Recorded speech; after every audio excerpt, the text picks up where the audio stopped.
Hello everyone, welcome to Tathastu and welcome to our daily current affairs MCQs which is being presented by me. My name is Khushboo. Let's get started with today's class. Here the very first thing, obviously the information related to our courses. So here you can see that these are the courses which are there in which you can take admission, right? So those are MSLV, NCERT module and philosophy optional. Now when it comes to the PSLV, it is going to be launched very soon. You can register for this. Here from where you can get the details, you just need to visit tathastuics.com. From there you can get the complete details related to any of these courses, and you can obviously call on these numbers, or you can even visit our office as well to get your obviously to get your doubts resolved related to any of these courses. Let's get started with the very first question of the day, and the very first question is related to the recently only a new app has been actually launched, right? So consider the following statements with respect to the recently launched NPCI products. The very first one statement is Hello UPI is a voice enabled UPI which will help users make payments via apps, telecom calls and IoT, that is Internet of Things devices, in Hindi and English. Second is UPI Lite X is a voice-enabled UPI which will help users make payments via apps, telecom calls and IoT devices. So which of these statements are correct related to this particular one? Okay, so here the answer of this question is option A. Only the first statement is correct, right? Now why it was in news? Because NPCI has recently launched this thing, new products. Users can now make voice enabled UPI payment. So we are actually becoming really very creative. Pay 20 rupees, pay 2000 rupees, like that. So you can do the payment with the by commanding that particular app by through your voice. So Hello UPI is a voice activated UPI system that enables users to make payments using the apps, telecom calls and IoT devices. It supports both Hindi and as well as English languages. It supports both of them. This this UPI, that is Hello UPI, is divided into distinct segments, including the conversational payments on UPI and Bill Pay Connect also. So through that also this can be done. Let's move on to the next question. With reference to WHO Traditional Medicine Global Summit, consider the following statements. The very first statement is Bali, Indonesia hosted the inaugural WHO Traditional Medicine Global Summit. Now the second statement is the summit had a primary objective of bringing together practitioners of traditional medicine, policy makers, scholars and various stakeholders to exchange valuable insights, evidence and innovative approaches concerning the role of traditional medicine in promoting both health and sustainable development.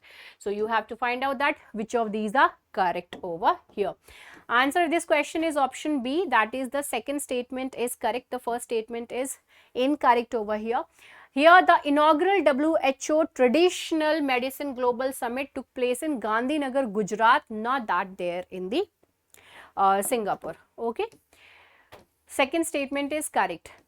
Now the third statement, the third question is with reference to the International Literacy Day. Consider the following statements. The very first statement is it is celebrated by UNESCO at the global, regional and country and local levels worldwide. Okay, International Literacy Day at global, national and regional level. Third is, what is the theme? Theme for International Literacy Day 2023 is promoting literacy for a world in transition, building the foundation for sustainable and peaceful societies. Third is the purpose. What is the purpose? The purpose is to highlight the significance of literacy in society and its value to individuals, communities and society as a whole. So how many of these statements are correct over here? Okay, how many of these are correct? So answer is option C. So it's really very good because all the statements are correct, so it's easy. So International Literacy Day 2023 celebrated, it is actually observed on September 8th. Okay, every year. And theme I have already told you, right? So what it actually aims at, obviously literacy day, so it is actually trying to inculcate, or you can say aware, make people aware of this thing, that literacy is really very important. Okay, so it aims to promote literacy for a more literate and sustainable society, which is very much important. In order to grow, you need to, you know, you have to be literate. So UNESCO actually celebrates this thing globally, regionally, nationally, and at the local level also. Theme I have already told you that in the statement itself. The theme is promoting literacy for a world transition, building the foundation for sustainable and peaceful societies. This is the theme of this thing. So this UNESCO, actually it was established in 1966, and in the 14th session they actually came up with this thing. In 1967 they first celebrated this thing. I mean, this UNESCO established this thing, that this literacy day they established in 1966, and they said that we will be doing this thing. And very first celebration, or you can say for the very first time when it was observed in 1967. Pardon for the prior thing which I said.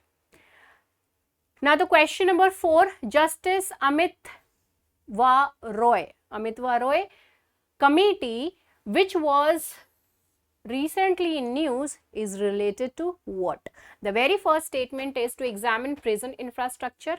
Second is to assess the availability of legal aid convicts.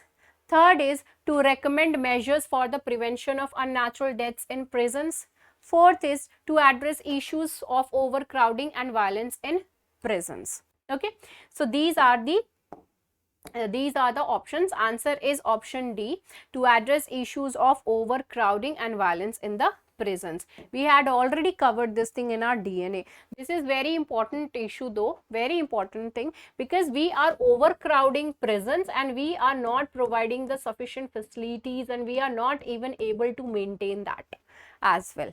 That kind of crowd in the prison, we are not able to do that. Now when it comes to the conditions of the female prisoners, so they are actually facing very substandard conditions as compared to their male counterparts over here, and particularly related to the basic amenities, and as basic as that of the washroom. Prisons in only a few regions like that of Goa, Delhi and Puducherry. Over here only, these are the only places where in the female inmates they can meet their children without physical barriers. They can touch them, they can hug them. Okay, so they can do that without any kind of physical barriers, and this is available only at 3 places. You can see Goa, Delhi and Puducherry. Less than 40% of the prisons provide sanitary napkins to the female inmates. Just imagine the kind of situation of these ladies over there. Exclusive women's prison facilities are available to only 18% of the female prisoners, and functional women's prisons are present in just 15 states and union territories. So total of 15, this 15 numbers includes the states and the union territories as well. So you can imagine the kind of situation of these people who are there in these prisons. So denied basic facilities, women prisoners impacted far worse than men.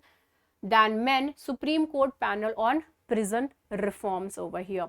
Only 13 states and 2 union territories, they have appointed a designated complaint officer to address the complaints regarding to the rights of the transgender inmates in the prisons.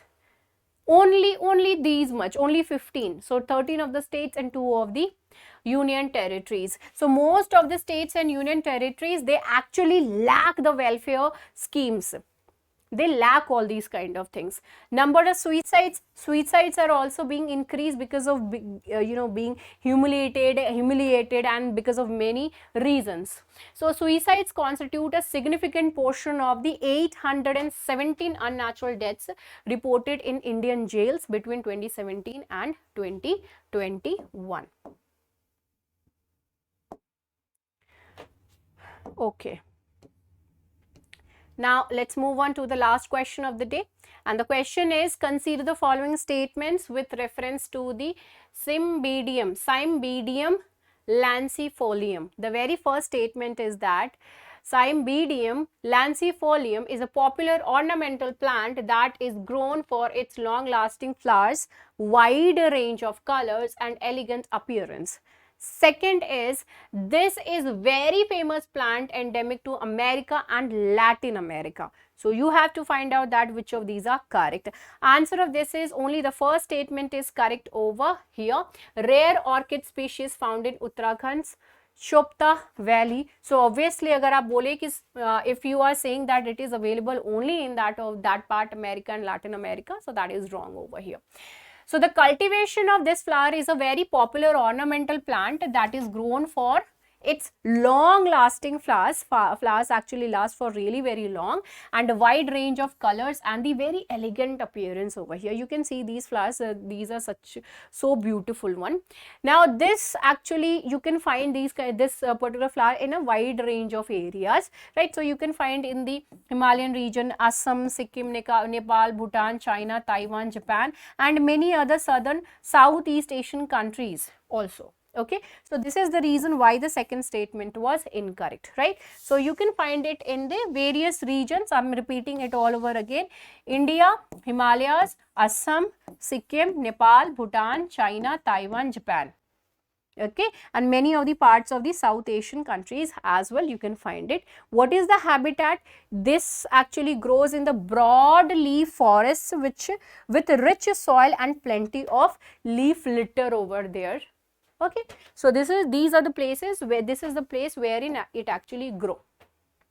Okay, chalo. So this is it related to our daily current affairs MCQs. I hope you people enjoyed it. See you in the next video. Jai Hind, take care and sayonara. Good night.